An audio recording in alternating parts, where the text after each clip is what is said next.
Alhamdulillah, wa salatu wa salam ala rasulillah. Nous sommes aujourd'hui à la 3e édition de Qa'da Science, qui est une série d'émissions qui se fait chaque année au mois de Ramadan et qui est à l'initiative de la Direction générale de la recherche scientifique et du développement technologique. Et aujourd'hui, nous recevons Monsieur le directeur général de la recherche scientifique et du développement technologique, qui est l'initiateur de cette initiative et qui va nous parler aujourd'hui de la science, du numérique, du Covid, etc. Donc, marhaba bik, professeur Aourag. Merci. Salam alaikum. Alaykoum salam wa rahmatullah. Donc, pour entamer cette qa'da, il y a le Covid qui est arrivé, qui nous a amené à faire une halte dans le monde entier. Et que pensez-vous de l'apport de cette halte par rapport à la science et à la réflexion? Merci. Bismillah ar-Rahman ar-Rahim. Salatu salam ala ashraf al-mursalin. Donc, très cher, je dirais, fan de cette qa'da science, je vous dis sahaf torkum. Et puis, donc, nous entamons cette 3e qa'da science par rapport à une réflexion que je voudrais partager avec vous. Cette réflexion va au-delà de notre façon de penser aujourd'hui. Aujourd'hui, je pense que la science a évolué à travers les âges, à travers plusieurs concepts qui ont été développés, plusieurs paradigmes. Et donc la science a évolué suivant des paradigmes. Les paradigmes, comme je dis, l'homme en premier lieu a commencé à observer. L'observation a été pour lui le premier indice, d'accord, comment cette nature, comment ce monde est régi, comment ce monde évolue. Et donc à partir de cette observation, il a commencé à refaire, à essayer de reprendre ce qu'il a observé. Et donc il y a eu la naissance de l'expérimentation. Donc l'homme a commencé à expérimenter pour vérifier ce qu'il a observé. Et donc ça c'est le premier paradigme. Donc la science a commencé par l'observation et qui a amené par la suite, la science a évolué, comme l'a dit Claude Bernard, nous savons tous donc la méthodologie de Claude Bernard qui est basée sur l'observation. Et donc l'observation a permis le développement de la science grâce à l'expérimentation pour vérifier donc tous ces concepts que nous avons pu vérifier par l'observation. Et donc ça c'est le premier paradigme. Donc la science s'est développée dans ses premiers élans à travers donc l'expérimentation. Et puis, donc, on s'est retrouvé à ce que l'expérimentation, parfois, nous fait défaut. Parce que l'observation, en fait, c'est justement une simple, je dirais, parfois c'est une illusion. Parfois, la réalité, c'est pas ce que nous observons. La réalité est tout autre. Et donc, l'observation peut parfois nous amener dans des chemins qui ne sont pas des chemins de la vérité.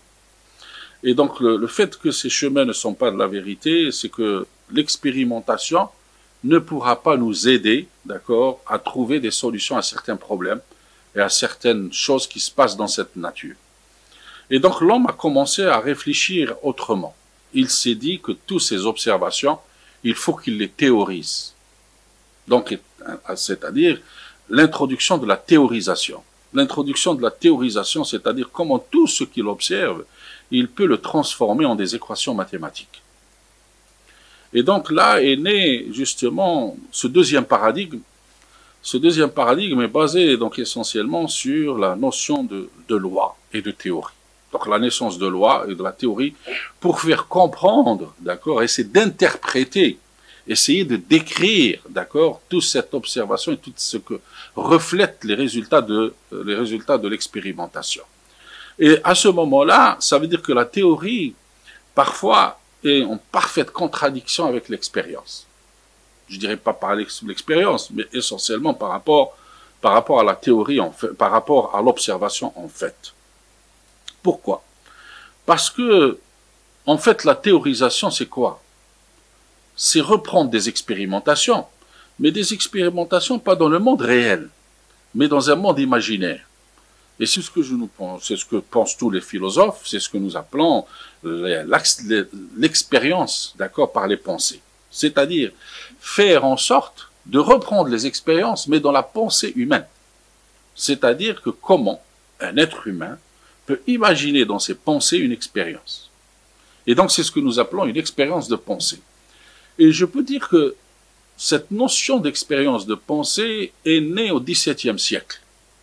XVIIe siècle, le pionnier de cette approche est Galilée. Premier qui a essayé de théoriser, donc de faire une théorisation de toutes ces observations, est Galilée. Et l'achèvement de ces expériences de pensée, comme vous le savez, c'est Einstein. D'accord? Einstein est, je dirais, le maître de l'expérience des pensées. C'est quelqu'un qui... Et cette expérience de pensée, elle ne peut pas être développée par n'importe quelle personne. Les expériences de pensée sont essentiellement, je dirais, l'apanage de certaines personnes qui ont des aptitudes, d'accord, de développer ces expériences de pensée. Et cela, ça me fait rappeler que je dirais que les pionniers de la transcendance, c'est une transcendance de l'esprit, les pionniers de cette transcendance de l'esprit sont les mathématiciens.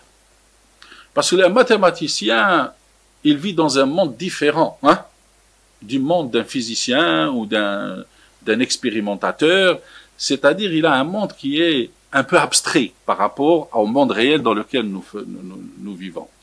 Et donc il est déconnecté de la réalité.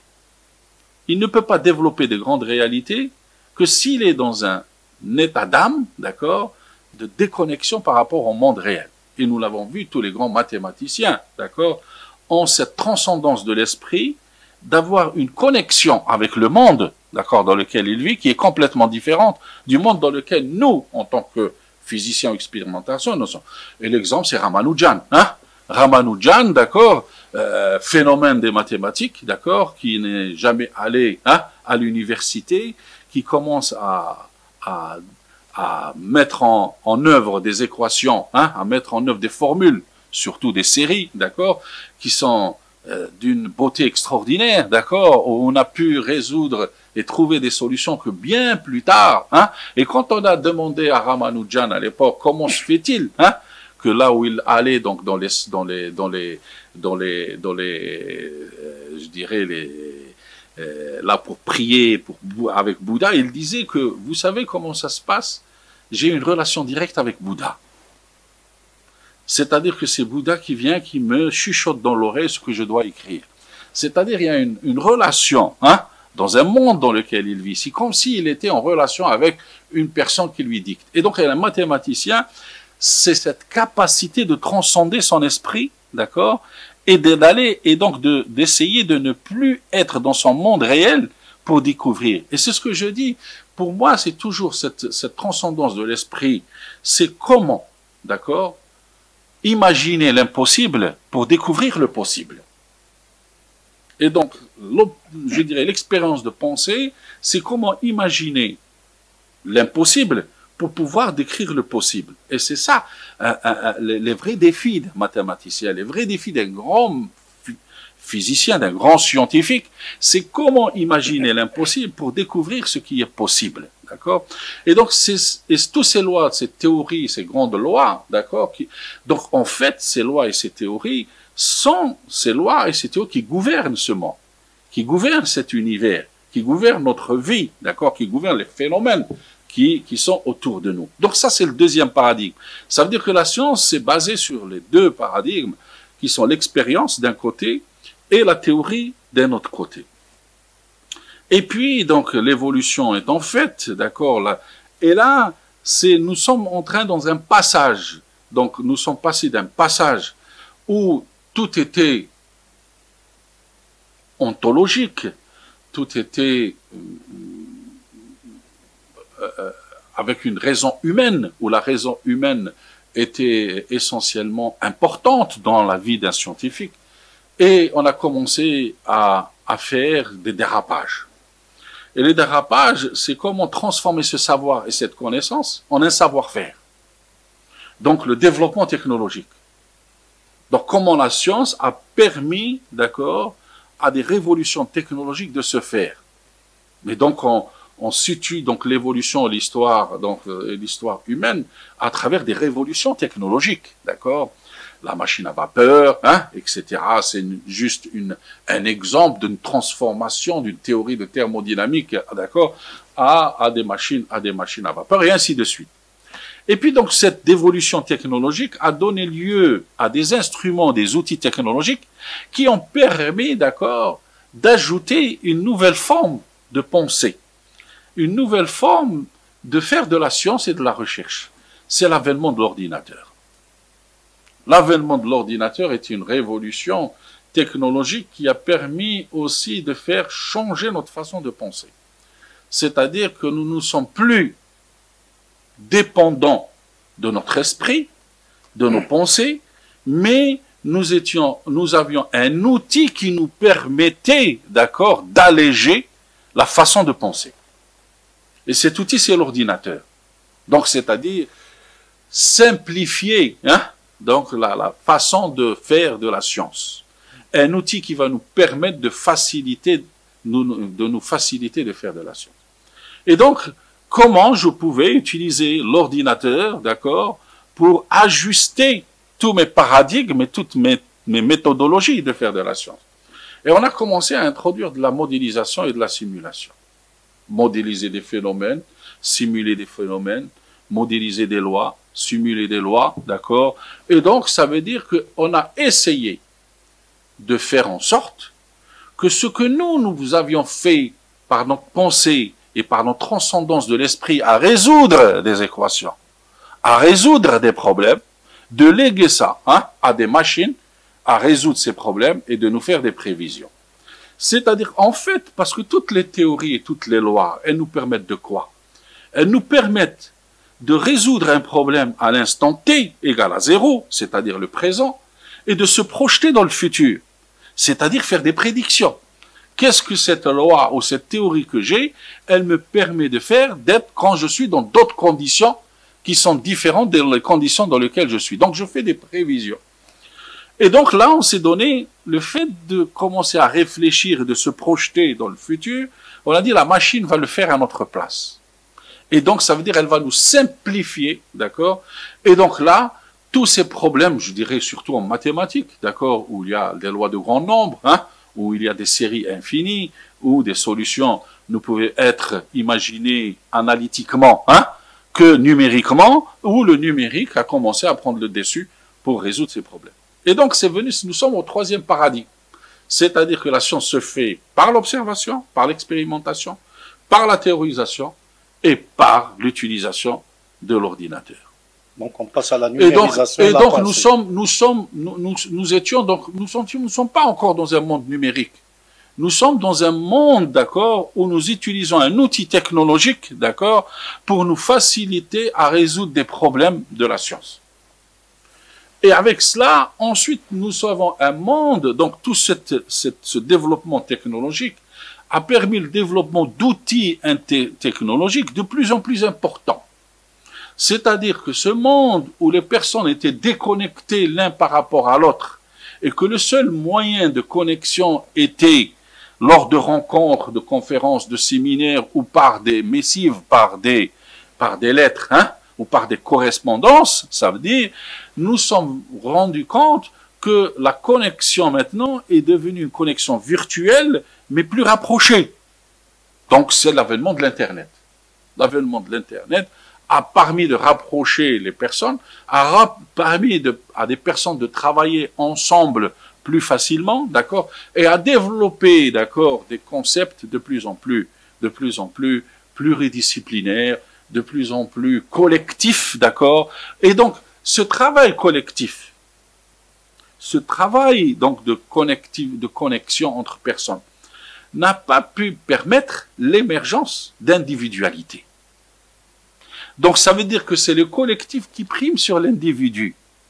Parce qu'auparavant, l'individu était isolé dans son monde, d'accord? Il réfléchissait dans son monde et il essayait de trouver des solutions dans un monde dans lequel il était complètement isolé de son environnement. Et soudainement, il se retrouve avec un collectif et chaque collectif participe. Donc ce n'est plus une pensée individuelle, mais c'est une pensée collective, d'accord? Et donc cette connectivité du monde, ça veut dire que les personnes sont devenues de plus en plus connectées entre personnes. Ensuite, on a introduit la connectivité avec les objets. Donc on est passé de l'Internet de connexion de personnes à un Internet des objets. Donc les objets sont devenus connectés. Et donc ça veut dire que cet aspect-là a induit quoi? A induit un débordement massif de données. Il a permis, donc, parce que ce sont des données qui sont transférées entre personnes, c'est des données qui sont échangées entre personnes et des données énormes. Nous sommes plus dans le gigabit, nous sommes dans le brontobit. Nous sommes à une échelle hallucinante, d'accord, de données qui circulent aujourd'hui. J'ai entendu parler que le nombre de données générées, en 2018 est l'équivalent du nombre de données générées depuis l'existence de l'homme jusqu'au XVIIIe siècle. C'est énorme. En 18 siècles, toutes les données qui ont été générées pendant 18 siècles sont générées maintenant dans une année. D'accord? C'est extraordinaire. Et donc, ce qui fait que l'homme était dans une position d'incapacité à gérer ces données-là. Et donc, il fallait introduire une nouvelle façon de réfléchir, une nouvelle façon de faire la science. Et à ce moment-là, il était obligé d'introduire, d'accord, des outils qui lui permettent de réfléchir, mais pas de la façon dans laquelle nous réfléchissons par rapport à des données très restreintes, mais comment réfléchir, mais en utilisant des données massives. Et donc, ça a donné à l'explosion donc de cette notion de data mining, la notion de big data, et surtout comment manipuler ces données-là. Parce que pourquoi en fait? Parce que ce sont des données, elles sont silencieuses. Elles sont silencieuses, elles ne veulent rien dire. Donc, ça veut dire qu'il fallait donner un sens à ces données-là. Il fallait rendre ces données-là parlantes. Et rendre ces données parlantes, c'est-à-dire transformer des données silencieuses, leur donner une âme. Et leur donner une âme, donc il fallait introduire de l'intelligence artificielle. C'est-à-dire donner à une machine la capacité. Et cela, vous savez, le terme intelligence artificielle ne me plaît pas beaucoup. Je dirais plus de l'intelligence dite artificielle. Parce que pourquoi? Parce qu'on a, je dirais, c'est comme les énergies renouvelables. Quand on dit les énergies renouvelables, il n'y a pas d'énergie renouvelable. Il n'y a pas de source. Il n'y a pas d'énergie qui se renouvelle. D'accord? Il n'y a pas d'énergie qui se renouvelle. L'énergie se conserve dans cet univers. D'accord? C'est la source qui est renouvelable. D'accord? C'est le soleil qui se renouvelle chaque fois. D'accord? C'est la source qui est renouvelable. Mais l'énergie, elle n'est pas renouvelable. Si nous sommes dans un système clos, qui est l'univers est un système clos, l'énergie se conserve. D'accord? Elle se transforme. D'accord? Mais elle se perd pas. D'accord? Elle peut passer d'un travail à une chaleur, ou d'une chaleur à un travail, d'accord? C'est sa forme qui change, mais l'énergie se conserve. Donc, dire les énergies renouvelables, c'est en fait je dirais, une défaillance, d'accord, une défaillance je dirais, en termes c'est faire un peu, parce que je dirais, un enfant, donc, ou un élève dans un lycée, vous lui dites énergie renouvelable, il va penser que l'énergie se renouvelle, d'accord? Alors c'est faux, d'accord? C'est la source qui se renouvelle. La même chose pour l'intelligence artificielle. Quand je dis de l'intelligence artificielle, parce qu'on a traduit le mot intelligence artificielle du mot anglais, d'accord? Intelligence. Et si vous avez l'intelligence en anglais, ce n'est pas de l'intelligence dans le sens de l'intelligence que nous l'avons. L'intelligence, c'est l'information en anglais. Elle veut plus dire de l'information, que de l'intelligence réelle, d'accord? Et donc, quand on dit intelligence artificielle, ça veut dire c'est comme si, d'accord, nous avons quelque chose, d'accord, qui a de l'intelligence, comme un homme, d'accord, mais qui est artificiel. Comment je peux définir quelque chose qui est intelligent? L'intelligence, elle se traduit par quoi?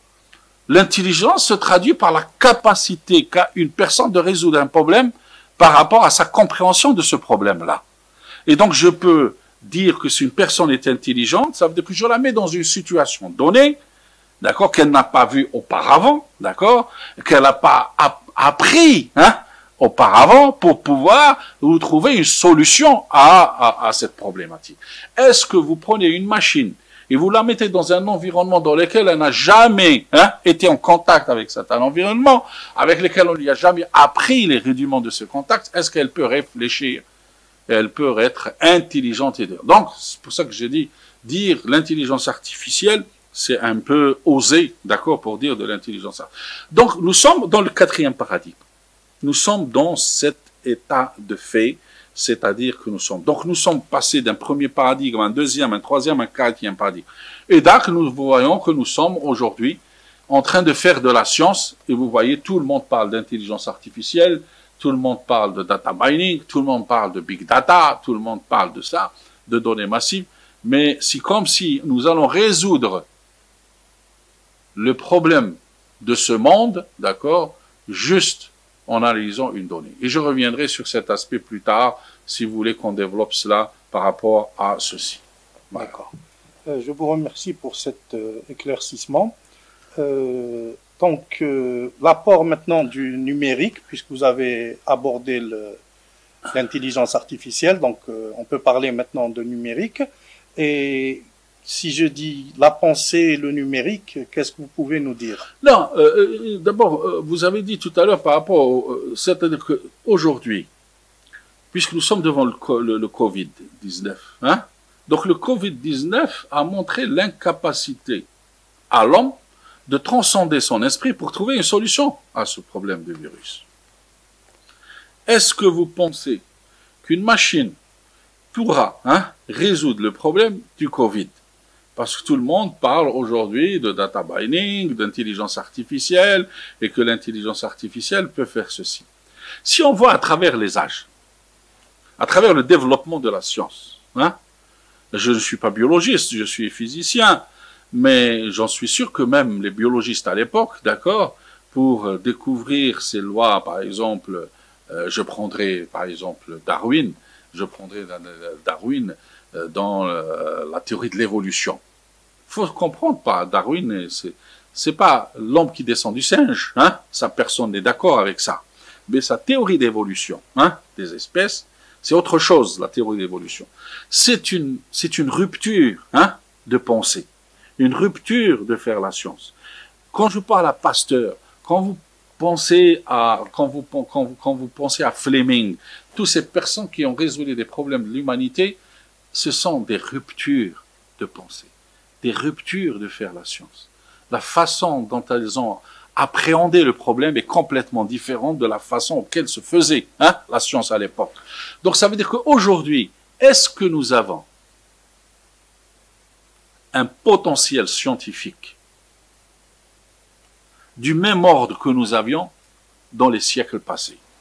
Je dis que la science est en crise. Depuis 50 ans, nous n'avons pas l'émergence de scientifiques, d'accord, qui ont fait des ruptures scientifiques. Parce que quand on parle de rupture scientifique, ça veut dire que c'est des personnes qui sont venues bousculer les théories qui existaient auparavant. Et ils ont dit que ces théories qui existaient auparavant, soit elles sont fausses, soit elles sont incomplètes. Et il faut les compléter. Il faut les compléter et donc venir avec une nouvelle état d'esprit, une nouvelle façon de penser pour pouvoir faire cette rupture de pensée.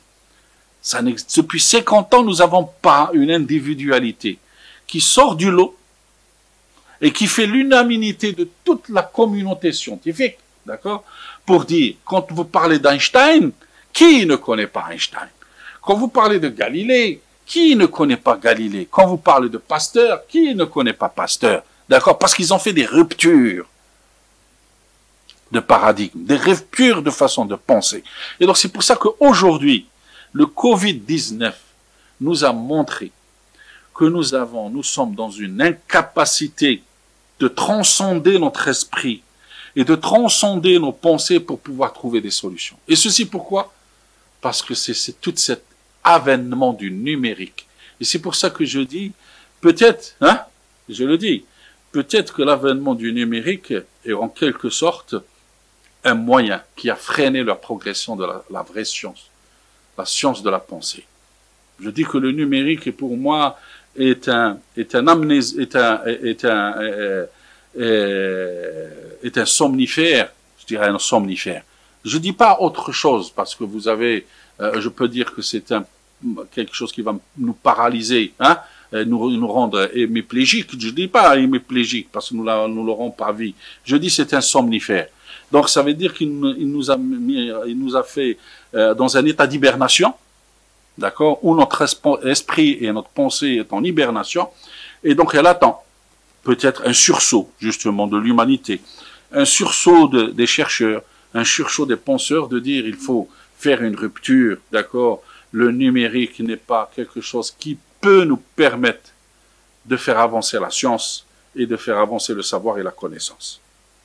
Récemment, toujours par rapport au Covid, il y a eu un chercheur, Raoul, qui a critiqué les publications scientifiques en disant que il y a beaucoup de publications qui sortent en ce moment et le fait qu'elles sortent aussi vite, c'est-à-dire est-ce qu'elles sont référées sérieusement, d'une part, et d'autre part, est-ce que on avait besoin de tout ce temps qu'on attendait pour que les publications sortent, vu que le Covid a montré qu'on pouvait avoir des publications beaucoup plus vite?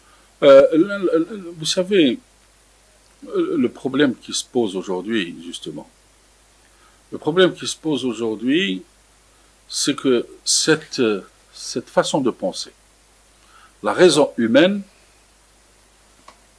n'est plus cette raison humaine qu'on avait auparavant. Auparavant, la science se mesurait pas seulement par la publication, mais se mesurait par rapport à la capacité qu'a une personne d'appréhender les problèmes.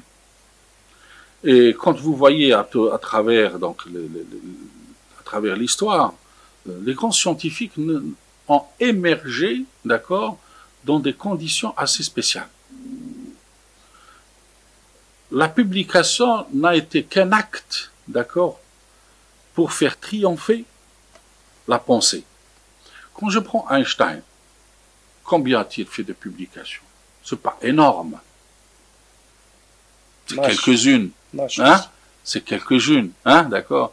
Et d'un autre côté, vous avez aujourd'hui, nous sommes à l'ère où les gens ont parfois certains ont des milliers de publications, mais qui n'ont pas fait de rupture. Le problème aujourd'hui, toutes ces publications qui se font dans ce monde, c'est soit reprendre la même problématique et essayer de résoudre cette problématique par des avatars, je dis des avatars, c'est pas la réalité, d'accord, par des prévisions, par des prédictions, par des situations, d'accord, que nous essayons d'observer par l'observation, d'accord, mais il y a très peu d'expérimentation pour prouver la véracité du résultat. Et donc, dans ce contexte, aujourd'hui, c'est la course aux publications au détriment à la course à la pensée. Et c'est pour cette raison que toutes ces publications qui se font et les critiques qui se font, c'est parce que nous sommes devant une situation d'urgence que tout est permis. Que le médiocre ou l'excellent ou le moyen sont mis tous au même pied d'égalité. Et donc tout le monde qui pourra écrire un article autour du Covid, étant dans l'incapacité de pouvoir faire la différence entre ce qui est bon et ce qui est mauvais, on accepte tout. Parce que pourquoi? Parce que l'humain aujourd'hui étant dans une situation de détresse et de panique, d'accord, qu'il a oublié la méthodologie scientifique, il a oublié la façon de procéder par rapport à une éthique scientifique, d'accord? Parce que pourquoi? Parce qu'il veut à tout prix résoudre le problème. Et résoudre le problème en urgence. Et donc toutes les solutions sont bonnes. Et toutes les propositions sont bonnes jusqu'à preuve du contraire.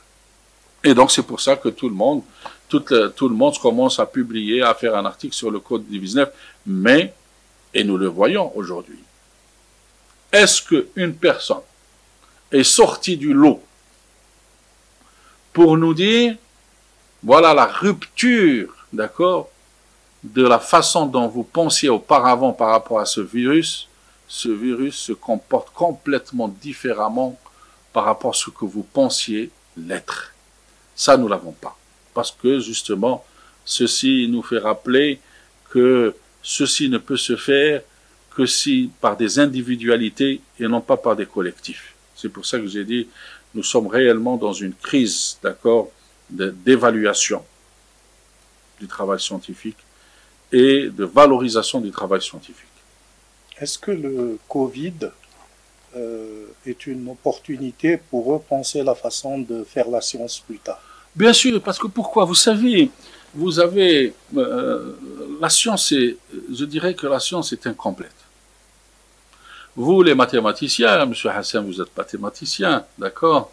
À preuve du contraire, un des grands amis d'Einstein, qui faisait tous les jours, donc, je dirais, il l'accompagnait dans sa marche en venant de chez lui jusqu'à Princeton, à l'université, d'accord? Einstein était à Princeton à l'époque, d'accord? Et son meilleur ami était un grand mathématicien, Gödel.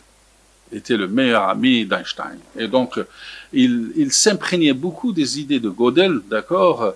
Il s'imprégnait beaucoup chez Einstein des idées de Gödel, d'accord? Parce qu'il le trouvait un génie, d'accord, dans son domaine pour ceci. Et vous avez tous que Gödel est un personnage unique parce qu'il est venu un peu bouleverser la pensée des mathématiciens. Absolument. En introduisant le terme d'incomplétude. Ça veut dire que toutes les théories sont incomplètes, d'accord? Que parfois, en mathématiques, on a des axiomes, d'accord? Donc toutes les théories sont basées sur des axiomes, d'accord? Qu'on suppose vrais et qu'on n'arrive pas à démontrer, d'accord? Que nous pouvons vérifier par l'expérience, d'accord? Et parfois, ces axiomes nous ramènent à des situations pour dire est-ce que notre théorème est vrai ou il est faux, d'accord? Et donc, Gödel arrive, il dit, nous pouvons avoir des situations, d'accord, et surtout, il a démontré dans les théories des nombres, en arithmétique, je pense, où nous avons des situations où nous pouvons dire ni c'est vrai, ni c'est faux, d'accord? On est indécis, on est dans une situation d'indécision, d'accord?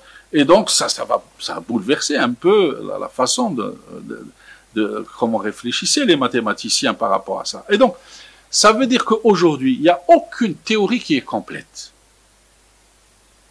Toutes les théories souffrent de certaines, je dirais, défaillances, d'accord? Et c'est pour ça que l'homme reste toujours à la quête de ce Graal, à la quête de cette théorie unifiée, de cette théorie universelle, de cette théorie unique qui peut s'appliquer à toutes les situations. Et donc l'évolution des mathématiques, l'évolution de la physique, c'est à la recherche. Parce qu'aucune théorie n'étant complète, je cherche à trouver mieux, ou à améliorer, etc. Et donc ce théorème d'incomplétude nous pose un problème fondamental. Vous savez, en physique, nous avons un principe qui s'appelle un principe d'entropique, l'entropie. L'entropie, c'est quoi? L'entropie, ça veut dire que tout système évolue. Et tout système qui évolue dans le temps, le désordre augmente. C'est le deuxième principe de la thermodynamique. Et si un système évolue, ça veut dire que les systèmes, quand ils évoluent, sont irréversibles. Il y a une flèche du temps. Et s'il y a une flèche du temps, ils évoluent toujours dans un sens. Et ça veut dire qu'il y a toujours une perte d'information. Ça veut dire que l'information ne se conserve pas dans cet univers. C'est ce que dit le deuxième principe de thermodynamique. Et nous pensons aujourd'hui, parce que le problème aujourd'hui, quand vous dites le problème du Covid-19, on n'arrive pas à cerner ce virus du Covid-19. Pourquoi on n'arrive pas à cerner le virus? Parce qu'il y a un manque d'information. Ça veut dire qu'il y a une information initiale. Parce que pourquoi? Vous avez vu, on cherche le témoin zéro. Qu'est-ce que ça veut dire le témoin zéro? Ça veut dire la première personne qui a été contaminée par le Covid-19. Parce que la première personne qui a été contaminée par le Covid-19, c'est celle qui a été en contact avec un animal ou je ne sais pas, qui lui a pu lui transmettre ce virus. Parce que ce virus existait Il était toujours là chez la chauve-souris ou chez le pangolin, d'accord? Mais comment se fait-il qu'à un moment donné, ce virus a pu passer de l'animal à l'humain? Cette information initiale est capitale, parce qu'elle va permettre cette information de remonter et de voir quel est le processus qui a permis à ce virus de passer de l'animal à ceci. Et donc on est à la quête. C'est ce qui s'est passé avec le SARS-1, d'accord? Avec SARS-1, on a remonté la chaîne et on a trouvé la première personne qui a été contaminée. Pourquoi? Parce que ceci, l'information, parce que c'est l'information initiale. Parce que l'information est capitale pour pouvoir enclencher le processus, d'accord, d'essayer de comprendre le comportement de ce virus, essayer de contrecarrer, d'accord, les dégâts que fait ce virus. Et comme j'ai dit, il y a un principe que tout système qui évolue perd de l'information. Il peut perdre de l'information, mais est-ce qu'aujourd'hui, si nous pensions par rapport à ce principe anthropique, c'est-à-dire par ce principe que le désordre augmente, c'est-à-dire que ce virus n'est plus maîtrisable, n'est plus contrôlable, d'accord? Donc on ne peut pas trouver une solution à ce problème-là, d'accord? Tellement l'information, elle a été changée au cours du temps, transformée au cours du temps, donc elle a évolué dans l'information. Donc ça veut dire que nous sommes dans une situation où nous n'avons pas les informations nécessaires pour pouvoir dire c'est quoi ce virus en réalité et comment on peut résoudre le problème de ce virus. Et comme j'ai dit, ce principe anthropique, ça veut dire que c'est le désordre qui augmente. Quand vous prenez une tasse, vous la chauffez, vous prenez un café chaud, et vous le laissez, il va refroidir, Mais est-ce que il peut revenir et devenir chaud? Impossible, parce que c'est la flèche du temps, parce que c'est le désordre qui augmente. Mais maintenant, avec ce théorème d'incomplétude de Gödel, il a été repris il y a 5 ans par un grand mathématicien à Princeton qui s'appelle Levin. C'est un Russe. Levin qui a repris le modèle de la théorie d'incomplétude et qui l'a adapté. Ce théorème d'incomplétude de Gödel, non pas à la théorie des nombres, mais à la théorie de l'information. C'est-à-dire, en se basant sur le théorème de Gödel, il a essayé de voir est-ce que, à partir de là, je peux développer une nouvelle théorie de l'information. Parce qu'auparavant, la théorie de l'information était régie par le théorème de Shannon. C'est-à-dire que l'information, on peut la mesurer. Comme on mesure l'énergie, comme on mesure la température, on peut mesurer l'information. Et donc Shannon a introduit la notion de bit. Donc le bit est la mesure de l'information. Donc ça veut dire que l'information, on la mesure, d'accord, parce que nous appelons le théorème de Shannon, d'accord. Donc ça veut dire que ce théorème de Shannon, qui a été repris par Levin en introduisant le théorème d'incomplétude de Gödel, il arrive à une conclusion qu'il n'y a pas 3 grandeurs qui se conservent dans cet univers, c'est-à-dire parce que les 3 grandeurs qui se conservent dans cet univers, la conservation de l'énergie, la conservation de la quantité de mouvement et la conservation du moment cinétique, c'est-à-dire l'homogénéité de l'espace, l'homogénéité donc du temps, d'accord, et l'anisotropie, d'accord, de l'espace et du temps. Et ça, vous le savez tous, c'est toujours grâce à une mathématicienne, d'accord, qui a permis d'arriver à ces 3 lois de conservation de la nature, d'accord, qui est Emmy Noether, C'est elle, Emmy Noether, qui a mis en place toute cette théorie de symétrie, d'accord, qui a permis d'arriver à cela. Et donc Levin dit qu'il y a une autre grandeur, d'accord, qui se conserve dans cet univers, c'est l'information. Chose qui est en contradiction avec le deuxième principe de thermodynamique, qui est en contradiction avec le principe anthropique, d'accord? Ça veut dire que quelque part, dans cet univers, l'information se conserve. Maintenant, ça veut dire que si elle se conserve, l'information. Comment se fait-il que l'information initiale, nous n'avons plus à la fin du processus? Ça veut dire que cette information, elle s'est aussi transformée. Donc, comme l'énergie se transforme, quand toutes les grandeurs se transforment, ça veut dire que l'information peut se transformer. Ça veut dire qu'une information peut se transformer en autre grandeur.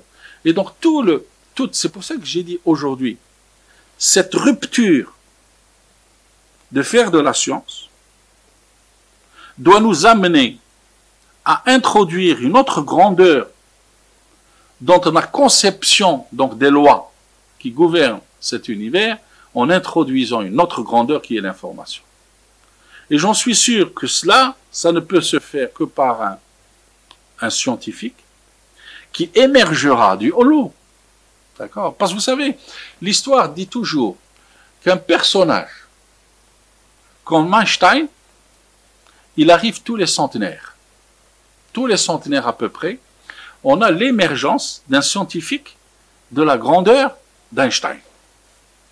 Et puis, ils disent que tous les 500 ans, on a l'émergence d'un scientifique, d'accord, du rang de Newton. Ça veut dire que dans le piédestal,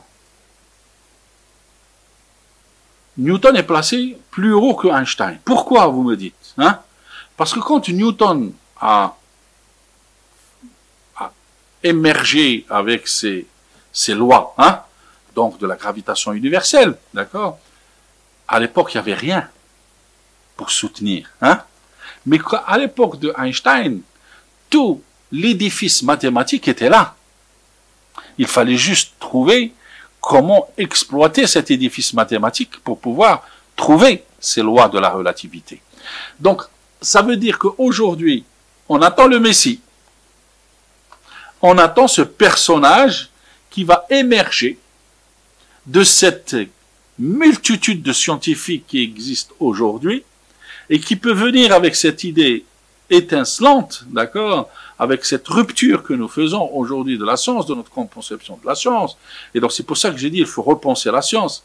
Ça veut dire la science dont on le faisait auparavant, et ça a toujours été comme ça, des ruptures. S'il n'y avait pas des ruptures, ça n'aurait jamais fait de ça. Parce que je prends toujours l'exemple pour moi de Galilée. Galilée, quand il émet cette hypothèse extraordinaire à l'époque, à son ère, où il dit « tous les objets tombent à la même vitesse ». Tous les objets, quelle que soit leur taille, quelle que soit leur masse, tombent à la même vitesse. Ça contredit l'observation. Parce que l'observation, quand on prend une pierre, hein, ou quand je prends une plume, je vois bien que la pierre tombe plus vite que la plume. D'accord? Mais ça veut dire qu'à Galilée, il a eu une expérience de pensée, d'accord? Et vous savez, l'expérience de pensée, comment il a eu, qu'est-ce qu'il a dit? Il a dit, si je prends la pierre, et si je prends la plume, d'accord? Et je les attache avec une ficelle, ça veut dire que la masse de la pierre plus la masse de la plume, hein, est plus importante que la masse de la pierre toute seule et de la masse de la plume toute seule. Hein.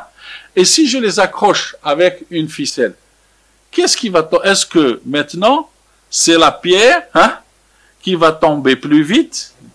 Ça veut dire plus c'est la masse des deux, d'accord? Donc, puisque la masse est plus importante, ça veut dire que la pierre attachée à la plume va tomber plus vite, hein, que la pierre toute seule ou que la pierre toute seule. Mais en fait, c'est la feuille, hein, d'accord, qui va retenir moins, il va tomber moins vite dans son expérience de pensée. Et c'est pour ça qu'il aimait, il dit, donc, tous les objets tombent de la même façon dans le vide. Il a bien exprimé, dans le vide. Hein, mais, et vous savez qu'à l'époque de Galilée, c'est ça ce qui est extraordinaire. C'est pour ça que j'ai dit la rupture dans notre façon de penser. C'est des personnages, comme j'ai dit tout à l'heure, les messies de la science. Hein? C'est des personnages qui arrivent avec des idées qui sont complètement différentes des idées qui étaient auparavant. Parce qu'à l'époque, la notion de vide n'existait pas. Parce qu'on pensait que le vide, on parlait pas de vide, à l'époque on parlait d'éther. C'est-à-dire que ça, c'était un éther. C'était un milieu. Et vous savez, un milieu, et ça a été une vraie catastrophe des scientifiques à l'époque. Le milieu. Ça veut dire que c'est un milieu, c'est un support. Quand on parle d'un milieu, c'est un support. Et c'est pour ça qu'à l'époque, on ne faisait pas de différenciation entre le son et la lumière. Parce que le son, d'accord, il se propage avec une vitesse. Mais il se propage avec une vitesse en fonction du milieu. Ça veut dire que le milieu influence sur la vitesse de transport du son. Et on pensait la même chose pour la lumière. Parce que pourquoi? Parce que la lumière, d'accord, à l'époque, on n'avait pas encore compris ce que c'était la lumière, d'accord? Et donc, le fait que c'était l'éther, et donc on n'arrivait pas à comprendre ceci. C'est que bien plus tard. Parce que même les équations d'électromagnétisme de Maxwell, qui étaient extraordinairement belles, d'accord, étaient confrontées à ce problème de l'éther. Et c'est grâce à Einstein, justement, que ce problème a été résolu. Parce que toutes ces contradictions qui existaient à l'époque n'ont pu être résolues que grâce à Einstein en introduisant le vide. Et c'est pour ça que j'ai dit cette rupture. Donc, je reviens à Galilée, le vide. Et cette expérience que tous les objets tombent de la même façon, vous savez quand est-ce qu'elle a été réalisée? Avec Apollo 11. Dans l'une des missions lunaires, d'accord, Armstrong, on lui a donné une expérience à faire quand il sera sur la Lune, quand il fera son amérissage sur la Lune. On lui a donné un marteau et une plume. Et on lui a dit de vérifier l'expérience de Galilée. Et on l'a vu tous à la télé, vous pouvez télécharger, elle est toujours sur YouTube, d'accord, cette photo d'Armstrong, d'accord, de Neil Armstrong, quand il est sur la Lune, il prend un marteau et une plume, il les lâche. Comme nous sommes dans le vide, dans la Lune, d'accord, il n'y a pas une atmosphère, nous sommes dans le vide. On voit bien que le marteau et la plume tombent à la même vitesse, et tombent en même instant sur le sol. Et à ce moment-là, Armstrong avait dit ce fameux terme, Monsieur Galilée, vous aviez raison. Regardez, une expérience de pensée de Galilée a permis à refaire une réflexion, un développement, une théorisation de la science complètement différente par rapport à l'observation. C'est pour ça que l'expérience de pensée et la raison humaine, d'accord, nous permet de transcender nos esprits à la façon inouïe par rapport à cela. Et c'est pour ça que j'ai dit, comme l'a dit Spinoza. Spinoza, il l'a bien dit. Spinoza, il a dit, nous avons un seul univers, mais qui fonctionne avec deux mondes. Le monde des objets, d'accord, et le monde des lois et des théories. Ces deux mondes, d'accord. Et cet univers, c'est comment ces lois peuvent s'externaliser, d'accord, et venir interférer avec cet objet pour lui donner tout ce sens dans son évolution. Et donc ça veut dire que, et là se pose le problème, qui est le premier mode qui est apparu sur cet univers? Le mode des objets, ou le mode des lois et des théories? Et beaucoup de gens disent que ce monde des lois et des théories, c'est le monde de Dieu. Il applique ses lois et ses théories sur ces objets, sur le monde de ces objets, d'accord? Donc c'est pour ça que j'ai dit aujourd'hui, nous attendons une personne qui soit du calibre d'Einstein, ou de Newton, ou de Galilée, ou de Pasteur, ou de Fleming, qui pourra transcender son esprit pour trouver une solution à ce problème qui est posé à la planète. Est-ce que vous pensez qu'en faisant de l'intelligence artificielle, on pourra résoudre ce problème? Je dis non. Parce qu'en fait, qu'est-ce que ça veut dire? Parce qu'il y a un principe fondamental dans la science, ou d'autres, pour moi que je suis physicien, c'est le principe de la causalité. Il n'y a pas d'effet s'il n'y a pas de cause. Tout effet a une cause. Hein? D'accord? Ça veut dire que ce principe de causalité, c'est ce lien qui existe entre un effet et la cause. La cause, c'est le virus. L'effet, c'est la pandémie. Nous savons cette causalité. Mais il faut trouver quelle est cette relation entre la cause et l'effet. Pourquoi cette cause qui est le virus a induit autant de dégâts et d'effets sur la planète. Et donc ça, la notion de causalité ne peut être transcendée que par des lois, par des théories. Elle ne peut pas, alors que l'intelligence artificielle aujourd'hui, et toutes ces notions que nous avons, c'est quoi en fait? Tous ces données qui sont là, qu'est-ce que nous allons trouver? Nous avons trouvé des corrélations entre ces données, des régularités entre ces données. Donc ça veut dire qu'il n'y a plus de notion de causalité. On va juste essayer de faire quand ça augmente, ça diminue. Hein? Quand ça c'est un matériau du plastique, il reste 3 jours. Quand sur du métal, il reste 1 jour, etc. C'est des corrélations. Donc l'intelligence artificielle ne pourra jamais... Et ça veut dire quoi aussi? Là, c'est aussi quelque chose d'extraordinaire. Parce que avec l'intelligence artificielle, le fait que la causalité n'existe pas, ça veut dire que le futur ressemble au passé et au présent. Ça veut dire que le monde dans lequel je vais extrapoler mon monde, translater mon monde dans un futur, prédire. Est-ce que ce virus, qu'est-ce qu'il va faire? C'est prédire les effets de ce virus sur des situations différentes par rapport aux situations qui sont aujourd'hui. En faisant de l'intelligence artificielle, je vais trouver des corrélations. Ça veut dire que le monde de prédiction que je vais faire, c'est le même monde dans lequel je suis dans le présent.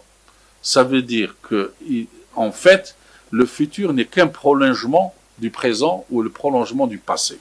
Alors que dans la science, d'accord, il y a une scission bien différente entre le présent, le passé et le futur.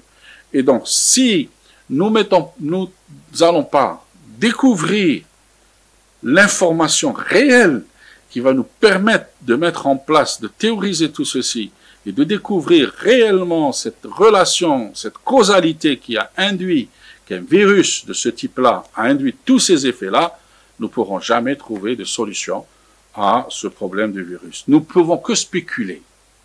Tout ce qui se fait aujourd'hui, c'est spéculer. C'est faire des prédictions par des corrélations.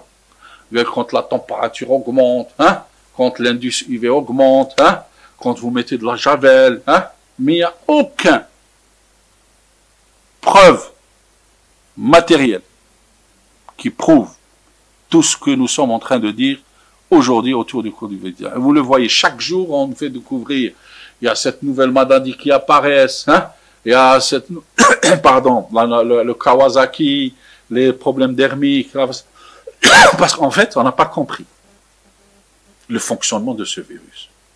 Si on l'avait compris, on aurait trouvé la solution, ça fait bien longtemps. Voilà. Je vous remercie. Je pense que j'ai un peu parlé de façon ininterrompue par rapport à ma vision des choses. Et je dis toujours qu'aujourd'hui, vous savez, c'est pour ça que l'information est capitale. Parce que justement, il y a je dirais que le seul objet, si nous nous comparons à des objets, le seul objet où l'information ne se perd pas, c'est l'être humain. Pas dans son cerveau, mais dans son fonctionnement. Parce que dans un être humain, nous avons une division cellulaire. Les cellules, chaque jour, elles se renouvellent. Il y a des cellules qui meurent, il y a des cellules qui naissent.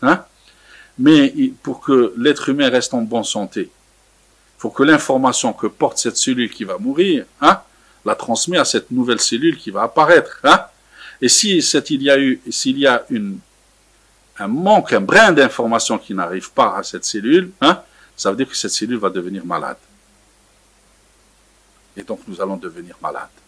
Parce que l'information génétique, hein, inscrite dans la cellule n'a pas été transcrite de façon la plus fiable par rapport à la cellule qui est née à partir de cette cellule qui va mourir. Et donc c'est pour ça que l'être humain est un exemple, d'accord, de fonctionnement, d'accord, du traitement de l'information, de la sauvegarde de l'information, parce que vous pouvez, regardez, aujourd'hui il y a des scientifiques qui maintenant, on peut, c'est pour ça que j'ai dit que l'information se perd, parce que pourquoi l'information se perd? C'est par rapport au support dans lequel on met cette information. Au départ, on mettait l'information sur un ordinateur. Il n'y avait pas de disque dur. Hein? Vous éteignez votre ordinateur, il n'y a plus de jus. Hein? Vous réouvrez, l'information part. Ensuite, on a trouvé à mettre dans des disquettes. Hein? Donc, on enregistrait l'information dans une disquette. Mais la disquette, on a vu qu'au 3 ans, 4 ans, avec les conditions de température, vous remettez votre disquette, il y a une perte d'information. Ensuite, c'était sur le CD. Hein? On gravait de l'information sur le CD. La même chose, le CD se raye, hein, l'information se perd. Ensuite, on a trouvé des disques durs, on a trouvé des clés USB, on commençait à mettre de l'information. Mais avec le temps, avec les champs électromagnétiques, scanner, vous allez perdre l'information, etc. On perd de l'information. Et on a découvert que le meilleur moyen de transcrire l'information, c'est l'ADN. Et aujourd'hui, beaucoup de biologistes transcrivent de l'information sur des brins d'ADN. Et la solution du Covid est justement sur cette information portée par cet ARN. Si on découvre quelle est l'information portée par cet ARN, nous découvrirons la solution à ce problème et je vous remercie. Merci beaucoup, professeur Awrag. Et j'espère ça et j'espère à une prochaine édition de Qada Science. Inch'Allah. Merci. Ça